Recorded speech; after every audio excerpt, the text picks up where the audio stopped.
Sebo n'ennyabo Mukama yeebazibwe nti okyatugoberera otulaba era otuwulira. Musajja wa Kabaka 2 Matovu nzikalidde olutindo lunzikalizza ku ssaawa zino 6 ez'ettuntu. Bwe nzikalidde ne nnyambuka ku lusozi Namirembe mu kkanisa ebuna wonna n'enfuna y'abakulu nga waliwo ekigenda mu maaso olunaku lw'enkya. Abakulu abo ne mbasaba bajje bakitegeeza ensi era bongere okukittaanya. N'olwekyo ndina abakulu okuva mu Namirembe Diocese. Ndi n'omukulu Reverend Lumu Lwasi ono nga ye mission coordinator era tatambudde yekka, atambudde ne Mama Gladys Kiraga ono ssentebe owa Christian Women Fellowship. Ndi nabo wano mu studio olwaleero. Bakulu nsanyuse nnyo okubalabako. Amina. Mukama waffe yeebazibwe nnyo. Mukama yeebazibwe. Reverend nsaba obuuze ku batwala n'abatuuliriza. Ye abatulaba era abatuuliriza Mukama waffe yeebazibwe nnyo. Njagala kwebaza Katonda olw'ekisa kino ate atuleese wano ku BBS Telefina televisioni yaffe. Tukola bulungi nnyo era tetulekeredde. Twagala nnyo okwebaza muganda waffe okwambuka olusozi ate n'otunoonyaayo ate naffe netubanga tulabika. Weewaawo. Mukama yeebazibwe. Mama Gladys. Ensi ekulaba bulungi nnyo n'okuwulira ejja kuwulira. Abatuwuliriza era n'abatulaba Mukama waffe yeebazibwe nnyo. Ndeeta ekiramuso ekyo ekya Mukama waffe Yesu Kristo. Twagala okwebaza olw'olunaku lw'olwaleero okusooka kwa byonna BBS Telefina eyaffe olw'okutuwa omukisa guno naffe okubeerako wano ate era ne taata Ssaabasajja Kabaka waffe ne maama Nnaabagereka olw'okutwaniriza mu studio naffe okubaako ne bye twogerako ettuntu ly'olwaleero. Weewaawo. Reverend Lumu. Yesebo. Buli mpulira erinnya Lumu ne nga nti endiga. Era twavuddeyo. Mukulikeyo mu kibuuka omumbaala. Ffe twagala nnyo okwebaza okw'ekitalo n'okususse ennyo kubanga akagambo ako muganda waffe abe mu kibi endiga. Naye era tuli kaliga ka Katonda. Weewaawo. Konna akeetoololwako byonna byonna. Weewaawo. Mukama tumwebazira. Gwe mission coordinator. Yesebo. Kitegeeza ki?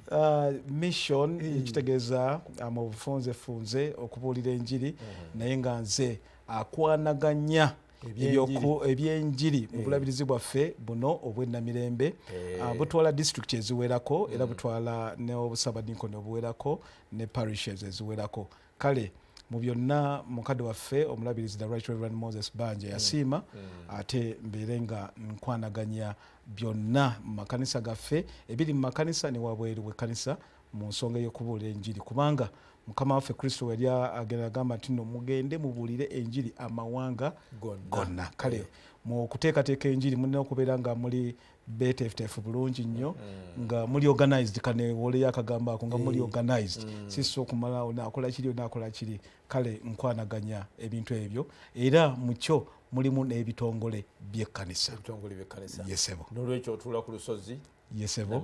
Namirembe wano. Weewaawo. Yesebo. Mama Gladys.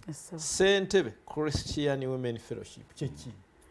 Kaakati ssentebe ye mukazi akulembera abakazi bonna mu bulabirizi bw'Ennamirembe. Omukazi omukristaayo yaani? Omukazi omukristaayo ye mukazi yenna eyabatizibwa mu kanisa yaffe eya Church of Uganda nassibwako emikono. Bw'amala okusibwako emikono kiba kitegeeza awezezza emyaka 12.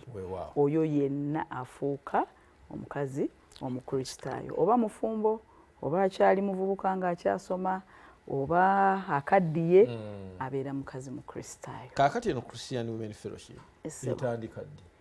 Christian Women Fellowship yatandikira ddala mabega nga Namirembe atandika ndowooza nga Namirembe atandika obanga kati tuwezezza emyaka nga 12 nga ekibiina kino kimaze okutandika. Ebyafaayo biraga ggwe olinga ssentebe wakumeka? Mu byafaayo eby'obulabirizi bw'Ennamirembe kubanga tutandikira mu bulabirizi obw'enjawulo era tuli mu kukizimba okusobola okubeera nga kituuka ku busaabalabirizi kati mu bulabirizi bwaffe buno obw'ennamirembe nze mbeera ssentebe wa mukaaga. Christian Women Fellowship eweuka etya ne Mothers Union kakati Mothers Union obeere neeritosala kati kino ngambye kyekitwala bonna naye ate Mothers Union yo ye yafumbirwa empeta mu kkanisa gwe bayita owa Mothers Union ebyo yenjawulo eriwo naye kino kitwala bonna oba oli wa Mothers Union era osooka kubeera mukazi mu Kristaayo jjukira ngambye buli eyabatizibwa nassibwako emikono okuva ku myaka 12 abeera afuuka omukazi omukristaayo oba ofumbiddwa oba tofumbiddwa oba oviiriddwako omwami wo ng'ofuuse nnamwandu oba toli oba okaddiye kasita obeera ng'oli mulamu kati gw'oli byombi nze ndi byombi nafumbirwa ate nina omukisa nti nafumbirwa omwami wange Fred Kiragga ate nembeera nga era ndi mukazi mu Kristaayo. Ali ku BBS T5 be bakulu okuva Namirembe Diocese Reverend Lumulwas Mission Coordinator ne Mama Gladys Kiragga Ssentebe Christian Women Fellowship. Kaakati wojjidde ku mpewo ki ekigenda maaso? Kaakati wenzijjidde ku mpewo nga ssentebe tulina omuyima waffe tumuyita Mariyamu Mangadalena atali Mariyamu eyazaala Yesu baawukana babiri. Mariyamu nnyina Yesu ye patron wa Mothers Union kuba ye yazaala mukama waffe kati owaffe ow'abakazi abakristaayo ye Mariyamu eyalaba Yesu nga mu ntaana taliimu era mukama waffe gwe yasooka okuwa obubaka n'amugamba nga sinnaba kugenda mu ggulu tonkwatako naye genda otegeeze abantu mu ntaana sikoleze eki siriimu kati ye Mariyamu owaffe ow'abakazi abakristaayo ye mukyalo oyo eyayagala ennyo Katonda yakyusibwa tumujjukira nga yaliko emizimu 7 ne gimuvaako naye bwe gimala omuvaako n'atandika okugoberera mukama waffe bwe yatandika okugoberera mukama waffe teyadda mabega era yagenda ku gundi nga mukama waffe tannaba kufa n'asiiga akaloosa ak'ebbeeyi ku nviiri ze n'aziyisa ku bigere byaki bya Yesu n'ayagala nnyo mukama waffe era yafolowinga nnyo okuva lwe baamutta ne bamutwala mu ntaana yasigala akola kyagoberera era yatuuka ku ntaana nga mukama waffe taliimu n'abuuza mwe muggyemu mukama waffe abasajja baamulekawo bwe bajjanga bwe baalingizangamu nga tebalengera entaana nkalu nga beeyongerayo nga bagenda naye ye yasigalawo ku ntaana era mukama gwe yasooka okulabikira mu Bayibuli n'amugamba genda otegeeze ensi yonna kale ffe ng'abakazi abakristaayo tukyenyumirizaamu era olunaku olwo buli mwaka ennaku z'omwezi nga 22 Julaayi tujjukira olunaku olwo olw'omuyima waffe Mariyamu Mangadalena era ne tulujaguza ku mulundi guno tugenda kubeera mu busabadinkoni bw'e Nateete mu Busumba Kanoni Bike Buwembo gye tugenda okukwatira olunaku olwo era tusuubira Ssaabalabirizi waffe ow'ekkanisa ya Uganda the Most Reverend Dr. Stephen ye mutambizi omukulu yagenda okutuliisa ekigambo ng'ayambibwako Bishop waffe obulabirizi bw'e Namirembe the Right Reverend Moses Banja ne maama ne coordinator waffe ow'obulabirizi ye Reverend Samuel Muwonge yatukwanaganya ng'abakazi abakristaayo ate tulina ne Canon Rocky ye kanoni waffe ng'abakazi abakristaayo atuwabula era bonna tusuubira okubeerayo n'abakazi tubeera abakazi bayitirivu ddala tusuubira omukolo ogwo gubeerako abakazi nga 15,000 weewaawo Reverend Lumu bino byabakazi era bawulira bagenda okukuŋŋaana bawere n'15,000 kakati ati gwe kikuyingiza mu byabakazi kiki ekinyingiza mu byabakazi kati tuddayo gye twatandikidde ng'obuuza omukazi omukristaayo yaliwa era kinyonyodde bulungi awo mukama waffe Kristo afa ne waliwo abakazi abo n'abasajja abaali mu kizimbe naye omukazi oyo Magadala anoonya mukama waffe Kristo Yesu alemerako era ndowooza omukazi omukristaayo yoyo agoberera Kristo. Kale nno mu byenjiri eno bakazi si bokka abali mu by'okubuulira enjiri n'abasajja n'ekintu ky'abakyala abakyala bagenda kubeerayo bangi nnyo era tubamanyi mu buli nsonga yonna bajjumbiza era bajjumbira era ne mu kino mmanyi bulungi nnyo bunnamwayo agenda kuwuuma abakazi bagenda kujjula olusozi olulala lwonna naye waggulu waakyo waliwo omukwanaganya w'ebyokubuulira enjiri mu bulabirizi buno programu zonna kubanga ng'obulabirizi tulina programs tulina ebibiina ebitongole kati ebitongole ebyo kyekino ekimu ky'abakazi abakristaayo Reverend Rumu Stephen Rwas mwajjira nti ate yabeera ku ntikka okulabira buli kimu okulaba ebyenjiri binaatambula bitya enjiri eneegenda etya mu maaso abakazi waliwo n'okulokoka kuba tebagenda kuŋŋaana bukuŋŋaana wabula mu kubuulira enjiri waliwo n'okulokoka kakati ate awo nange ndyoke embavube omukyala anoonyeza kati nange embavube mbaleete nti abooluganda mukuŋŋaanye ng'abakazi abakristaayo naye tetukoma bukomi kukuŋŋaana wabula n'okwongera okulaba nga tulokokera ddala mu kigambo kino ekyokubuulira enjiri.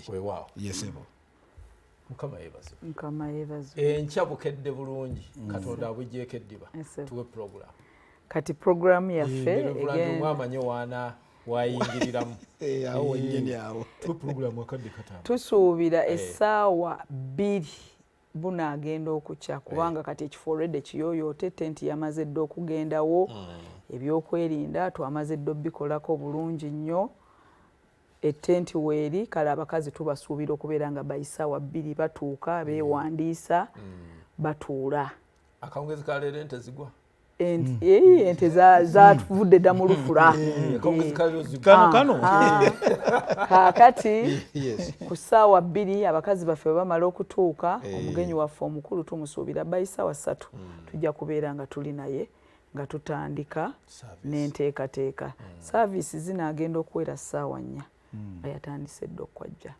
tulinamu bannaffe abakuzeekuzeemu mu myaka betusuubira okubeerako nabo tugenda kubalaga ssaabalabirizi n'abakulu bonna abanaabaawo abamaama baffe abo abaasookawo ab'emyaka egyo 8 ab'emyaka 9 abaweereza mu kkanisa bonna bagenda kubeera wamu naffe ku lunaku olwo tubasuubira okubasiima n'okubaako ne ketukola ki akatu ke tubawaayo kale saaviisi yaffe bw'eneemala okubeerawo tulinayo abakwano baffe okuva mu gavumenti eya wakati ate nabo babeeko ne kye batugamba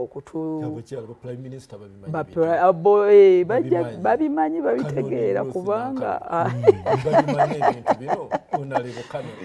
Canon kati yafuuka Canon mulamba so ate n'okuzaamu abakazi amaanyi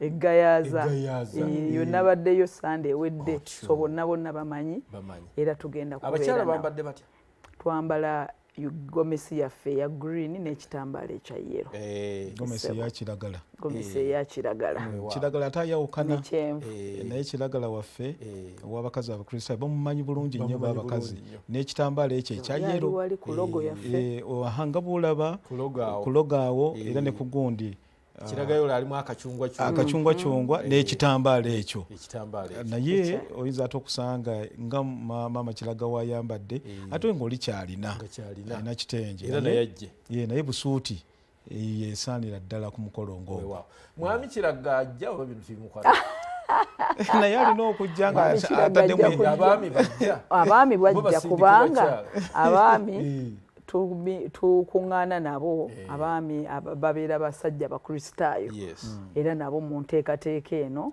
kubanga omulamwa gwaffe omukulu gwa kubuulira njiri ng'abakazi abakulu era kyovudde olaba ne musumba lumu lwasi mu kintu kino talukoze eki talutumiddwe mwana era nga bwe tugambye nti mukama waffe yagamba Mariyamu Magdalena tigenda otegeeza ensi kati naffe ng'abakazi tugenda wonna nga tubuulira ki oba musajja oba mukazi oba mulokole oba si mulokole kubanga enjiri ya mukama waffe tulina era ogibonesa ssebo wonna. mu nteekateeka gye nategeddeko ne tenti z'abasajja weeziri era bajja basitula ebibiina ebyenjawulo jjukira yayogeddeko ku kya Mothers Union tejja kugira mu yunifoomu yaayo wabula ate abasajja bajja abamu bajja kugira mu makanzu kaabwe bajja kwambala amakanzu ate nabo balina yunifoomu efaanana ey'abakazi abakristaayo nabo bajja kubanga bataddemu esaati zaabwe ne seruwale banyumira omukolo. Reverend yongera okuttaanya oluvannyuma nzire eri maama ati tukomewo osiibule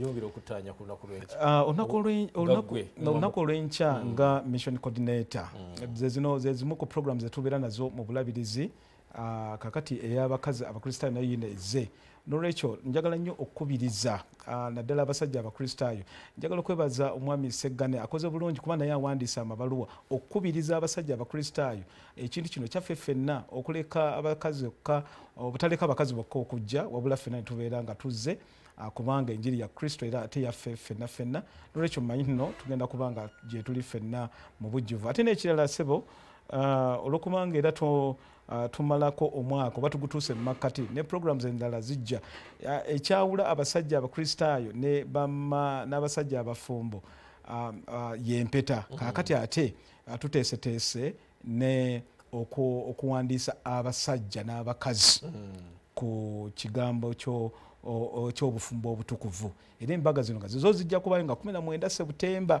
era enkya mukyala Kiragga manya nteekeddewo emmeeza okulaba nga tuwandiika abasajja bambi nga oba oli abadde talina ssente kubanga mukadde waffe omulabirizi akoze bulungi nnyo n'obulabirizi bonna okuyambako bannaffe tuleme kubaleka mu kiri kyokka eky'obutabeera na bufumbo obutukuvu naye bafumbiriganwe abakazi abakristaayo gye bali eri era mmanyi nabo bajja kujja tubawandiise. Maama Gladys mu ddakiika emu akatalekeka eddakiika esembayo Reverend asiibule. Akatalekeka era njagala n'okuyisaawo kano nti ennaku z'omwezi nga 10 omwezi ogwa Agusto tugenda kubeera nga tulina n'okutema evvuunike ery'okuzimba ennyumba y'omulabirizi ow'obulabirizi bw'e Namirembe. Kale nsaba abantu bonna gye bali essaawa 9 mu maka g'omulabirizi bajje tuteme evvuunike ery'okuzimba ennyumba ey'omulabirizi w'obulabirizi bw'e Namirembe. Ku lw'abakyala n'okuwuliziganya olina ennamba y'essimu gy'obawa basobole okweteekateeka obulungi? Kati ku lw'abakyala nze ennamba yange ey'essimu eri 0701 885 347. Giddeyo mu luzungu lukwanguyira. 0701 485 437. Wow. Reverend. Yes, wombe nga mpumbawomba bina tubikola naye nga tulina omulamwa ogw'obulabirizi era nga guli mu kitabo ekya Yobu essuula ey'omunaana olunyiriri olwabiri nti mazima ddala Katonda talekere muntu ataliiko musango era tawalire muntu oyo akoze obubi oba alina obubi. Kale nga tugenda mu bijaguzo ebyenkya olw'abakazi abakristaayo mazima ddala Katonda talekerera muntu atuukiridde era gwe mulamwa gugenda okutambulirako mu convention y'omwaka guno ng'ennaku z'omwezi 21 Septemba kubanga nayo tutandise okuteekateeka. Kale katwebaze Katonda Mukama omulungi twagala okwebaza olw'ekiseera kino ky'otuwadde ekirungi ennyo ekinyumuvu. Katonda affe yongera okukuuma Ssaabasajja Kabaka wamu ne Maama Najinda, kuuma Uganda era kuuma abantu bonna abagirimu era emirembe gye yongerenga n'omukisa gwa Katonda emirembe omukisa gwa Kitaffe Omwana n'Omwoyo Omutukuvu gwe nammwe mwenna abatuwuliriza guleme okubavaako ne bulijjo mu Yesu Kristo Mukama waffe. Amen. Ssaabasajja Kabaka awangaale.